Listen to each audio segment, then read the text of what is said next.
اسد بھائی تو گویا کہ اگر ہم ایک انویسٹمنٹ فرینڈلی، ایک ہم بجٹ فرینڈلی، جابس فرینڈلی، یہ کہنا کہ پاکستان کے جو موجودہ حالات ہیں، جو سچویشن ہے، آئی ایم ایف پروگرام ہے، یہ ناممکن ہے. جیسے کہ جو پرائیویٹ گفتگو ہوتی ہے اورنگزیب صاحب سے یا ڈار صاحب سے، وہ کہتے ہیں یار دینے کو کیا ہے، ہمارے پاس کچھ نہیں، ہم کچھ نہیں کر سکتے، تو اب ایسے ہی کام چلے گا.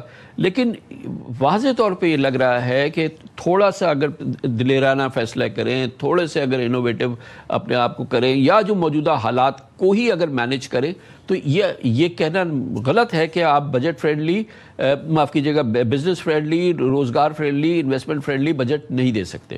اس کی سب سے بڑی وجہ جو پیش کی جاتی ہے کامران بھائی، وہ یہ ہے کہ آئی ایم ایف کے اہداف ہیں تو ہم کیا کریں، ہم تو بدے میں، ہم تو آئی ایم ایف کے بغیر زندہ نہیں رہ سکتے، اور آئی ایم ایف کہتا ہے کریں.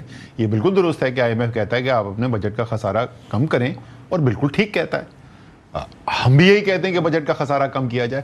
آئی ایم ایف نے کبھی یہ نہیں کہا کہ بڑے جاگیردار سے ٹیکس نہ لو. آئی ایم ایف نے یہ کبھی بھی نہیں کہا کہ بڑی بڑی مارکیٹوں کے اندر جو لوگ بیٹھے ہوئے کروڑوں کا کام کر رہے ہیں ان سے ٹیکس آپ اکٹھا نہ کرے.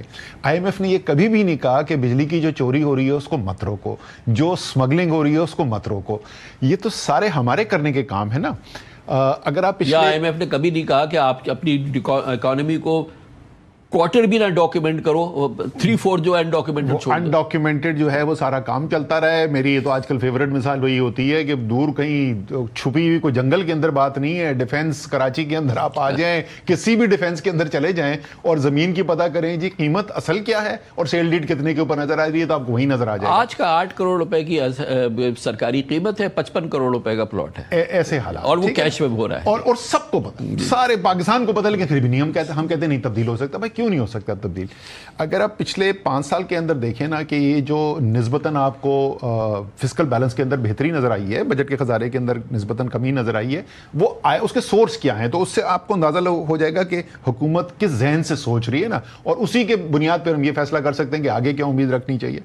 5 چیزیں ہیں جن کے اوپر یہ پوری بہتری کھڑی رہی ہے. سب سے پہلا 2000 ارب روپے کی بہتری ہو گئی پچھلے 4 سال کے another state bank of Pakistan کے منافع سے. یعنی حکومت نے قرضے زیادہ لیے اسٹیٹ بینک آف پاکستان سے، ان کا منافع زیادہ ہوا، وہاں سے ڈیویڈنڈ واپس لے لیا. ٹھیک ہے. آپ کے پیٹرول لیوی، جو ایک بیچارہ لڑکا جو موٹر سائیکل میں آ رہا ہے، وہ پیٹرول ڈلا رہا ہے اس کے اندر، چھوٹی گاڑی والا، سب ڈیزل جو ڈل رہا ہے جس پہ عوام سفر کرتی ہے بسوں کے اندر، اس کے اندر تقریباً میرے اندازے کے مطابق اس سال پچھلے 4 سال کی نسبت کوئی 1500 سے 1600 ارب روپے کا اضافہ ہو جائے گا جب تک یہ سال ختم ہوگا. تیسری بڑی چیز آپ نے یہ کی کہ صوبے جو ٹیکس جمع کر رہے ہیں، عوام سے لیا جا رہا ہے ٹیکس، اور ظاہر ہے وہ زیادہ تر فسکل ٹرانسفر سے آ رہا ہے، میں اس کے اوپر بھی کامنٹ کروں گا صوبوں کی پرفارمنس کے اوپر. 1600 ارب روپے پہلے 9 ماہ کے اندر سرپلس رن کر رہے ہیں صوبے. یعنی وہ پیسہ جو عوام کی صحت، تعلیم، صاف